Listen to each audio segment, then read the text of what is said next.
Semua balik lagi dengan saya Reski di Just Coding. Di playlist baru kita kali ini kita akan belajar tentang React Native untuk pemula untuk pembuatan mobile app-nya.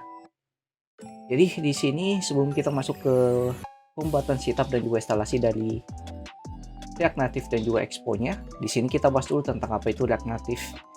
Jadi React Native sendiri adalah framework open source yang dibuat oleh Meta atau Facebook yang digunakan untuk membuat aplikasi mobile, baik itu sistem operasinya Android ataupun iOS dengan JavaScript atau TypeScript.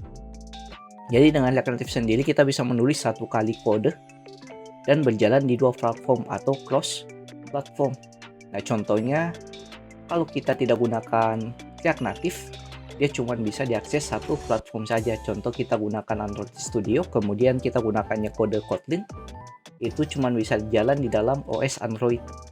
Nah, kemudian kalau kita gunakannya Xcode dan kita gunakannya bahasa Swift, dia cuma bisa jalan di iOS. Nah, React Native sendiri ini bisa jalan di kedua sistem operasinya nih, baik itu Android ataupun iOS. Jadi kita tidak perlu lagi ngoding dua kali, satu untuk Android Studio menggunakan Kotlin dan satu lagi untuk Xcode menggunakan Swift untuk pembuatan iOS. Nah, kemudian di sini kenapa kita butuh gunakan Expo?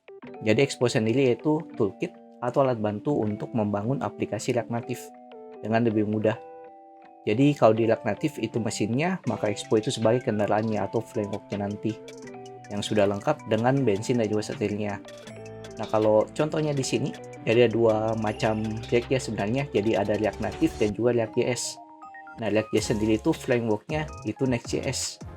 Nah, kemudian React Native sebenarnya bisa juga buat codingan menggunakan React Native atau buat mobile app React Native saja. Cuman Expo sendiri itu frameworknya yang mempermudah kita untuk membangun aplikasi mobile kita. Nah, kemudian apa-apa saja akan kita pelajari untuk playlist kita kali ini. Pertama mungkin kita akan lakukan instalasi dan juga setup untuk React Native menggunakan Expo. Kemudian kita akan bahas tentang navigation, yaitu tentang stack navigation dan juga tab navigation. Kemudian kita bahas tentang komponen, kemudian icons, coloring, event, form input, flat list, save area view, conditional render, dan juga keyboard avocading view, yaitu untuk membuat pop-up keyboard kita itu lebih responsif. Nah, kemudian perbedaan dari React.js dan juga React Native. Nah, pertama, React.js itu jalan di web browser. Nah, kemudian React Native sendiri itu di mobile. Nah, kemudian kalau komponen UI-nya sendiri, React.js itu menggunakan div, H1, P, dan seterusnya. Kalau React Native sendiri itu menggunakan view, text, dan juga button. Nah, view ini fungsinya kayak div, kemudian text ini bisa digunakan kalau kita yang pembuatan elemen P atau paragraf atau kita yang membuat heading. Nah, kemudian untuk stylingnya, kalau di React.js itu menggunakan CSS atau bisa juga Tailwind dan framework CSS lain. Nah, kemudian kalau di React Native itu menggunakan yang namanya style sheet yang mirip dengan CSS tapi terbatas. Nah, kemudian untuk renderingnya kalau di React.js pakai virtual DOM, kalau di React Native itu menggunakan native component view via bridge. Kemudian untuk outputnya, output sendiri dari React.js itu berupa website. Kemudian untuk output dari React Native itu berupa aplikasi mobile, APK atau IPA. Nah, kemudian persyaratan sendiri karena di sini teman-teman perlu paham dulu tentang konsep React.js karena beberapa codingannya itu pakai HTML dan juga CSS. Jadi ada baiknya teman-teman sebelum memulai masuk ke dalam React Native-nya, teman-teman harus belajar dulu tentang HTML, CSS, JavaScript, terutama JavaScript modelannya kayak ES6 dan seterusnya, function komponen dan lain-lain, supaya bisa lebih mudah untuk codingnya nanti. Jadi teman-teman tidak coding saja tapi bisa baca codingan yang ditulis. Jadi ada baiknya teman-teman belajar dulu HTML dan juga CSS yang video tulisnya itu sudah ada di dalam deskripsi. Jadi silahkan dicek sebelum memulai pembuatan React Native-nya ini. Nah, kemudian di sini untuk aplikasi yang akan kita gunakan yaitu Visual Studio Code sebagai text editornya, kemudian Expo, dan satu lagi Node.js untuk pembuatan aplikasi React Native kita nantinya. Nah, sini kita akan coba langsung instalasi dan juga setup dari React Native-nya menggunakan Expo. Nah, jadi sini kita gunakan Expo, yaitu framework untuk React Native-nya. Nah, ini kita langsung coba buka dokumentasi. Nah, untuk cara instalasinya di sini sudah ada npx create expo, kemudian garis penghubung app, kemudian add latest. Ini kita bisa copy. Kemudian nanti kita tinggal jalankan di terminalnya. Dan juga untuk requirement-nya itu, kalau tidak salah kita butuh yang namanya Node.js versi LTS. Jadi teman-teman bisa install Node.js-nya ini untuk menjalankan perintah npx-nya ini. Nah, kemudian kalau yang pakai macOS, Windows, itu bisa gunakan PowerShell untuk pembukaan terminalnya atau WSL. Nah, cuman kalau Windows kayaknya sudah ada bawaan PowerShell-nya. Kalau di Windows 11. Ini kita langsung coba buat langsung. Di sini kita langsung buat. Nah, di sini saya buat aplikasi React Native saya masuk ke lokal di saya, kemudian YouTube React Native. Kita buka terminal, opening terminal. Nah, di sini sudah masuk ke YouTube React Native. Kita paste perintah untuk instalasi React Native-nya tadi, yaitu npx create expo add latest. Di sini kita enter. Nah, di sini kita bakal disuruh untuk kasih nama dari project kita apa, atau nama app kita apa. Nah, di sini kita kasih saja nama app-nya, karena nanti saya ingin buat namanya recipe app, kita buat namanya recipe app. Ini dia lakukan instalasi dari package-package yang dibutuhkan oleh React Native-nya. Kita bisa tunggu, kadang memakan waktu 10-15 menit tergantung kecepatan dari internet kita.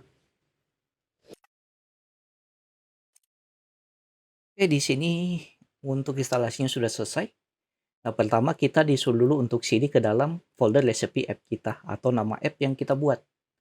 Nah, sini kita cd, kemudian recipe, garis penghubung, app, enter. Nah, di sini sudah mengarah ke recipe app-nya. Nah, selanjutnya kita masukkan dulu di Visual Studio Code kode spasi titik. Nah, ini untuk membuka app kita di dalam Visual Studio Code atau text editor kita. Oke, ini terlalu nge-zoom. Oke, mungkin kayak gini. Nah, di sini udah banyak ya beberapa folder yang dibutuhkan oleh React Native-nya.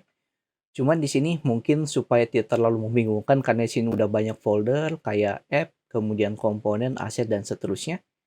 Kita bisa hilangkan dulu foldernya ini, jadi kita reset untuk React Native-nya atau bawaan dari React Native.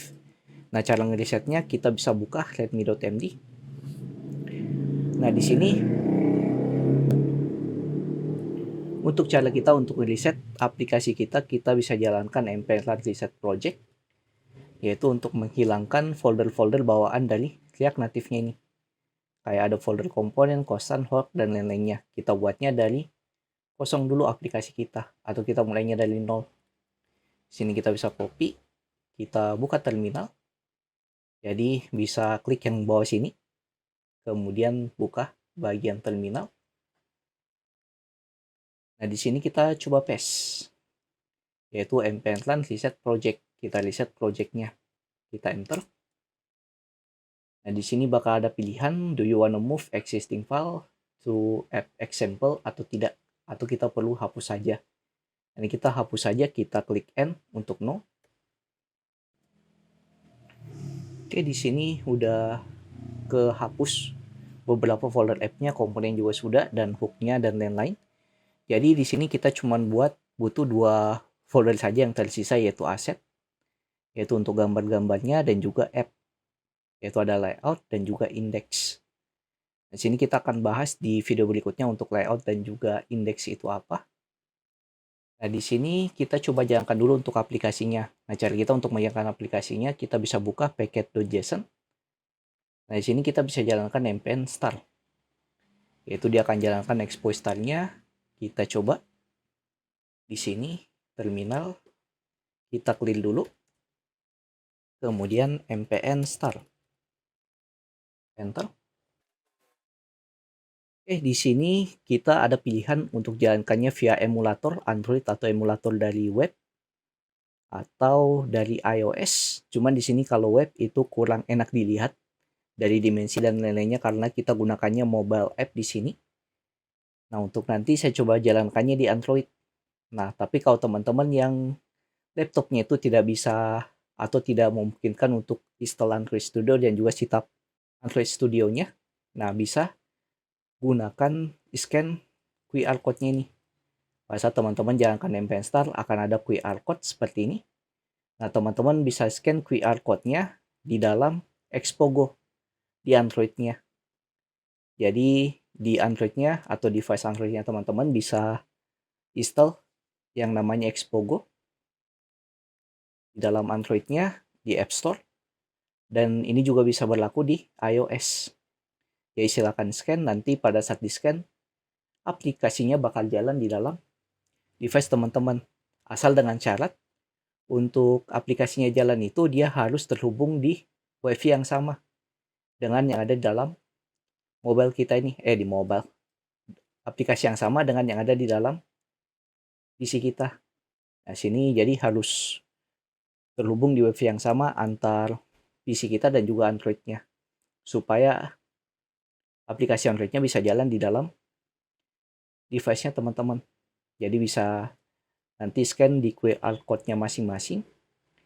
Sini di Xpogo-nya nanti bisa menjalankan untuk aplikasi Android-nya atau aplikasi mobile-nya dalam device-nya masing-masing, baik itu Android ataupun iOS. Nah, sini karena saya ingin tampilkan tampilannya saya pakai emulator. Saya tinggal klik A. Oke, di sini aplikasi saya sudah jalan di dalam Android-nya. Nah, saran saya teman-teman karena ini lumayan berat kalau jalankan via emulator. Jadi teman-teman bisa jalankan di device-nya masing-masing. Install Xpogo di Android-nya atau di iOS-nya untuk scan QR code-nya supaya bisa jalan di device masing-masing, baik itu Android ataupun iOS, karena kalau pakai emulator itu lumayan berat sebenarnya dibanding menjalankannya via device tersendiri pakai scan QR code-nya. Seperti ini hasil dari aplikasi kita. Ini kita bisa edit nilainya. Kita bisa masuk ke index.js. Untuk edit, contoh kita buat di sini hello world. Hello world. Nah, di sini bakal ikut berubah juga pakai hot reload dari Expo React Native-nya. Jadi seperti ini. Oke, mungkin sekian untuk sedikit penjelasan untuk setup dan juga penjelasan ringkas dari React Native dan Expo. Di video berikutnya kita akan coba belajar tentang navigasi menggunakan stack di dalam React Native-nya. Jadi jika tanyakan saya akan masuk grup Discord yang linknya ada di pin komen. Jangan lupa like, komen, dan share ke teman-teman kalian. See you next video. Have a nice day and bye.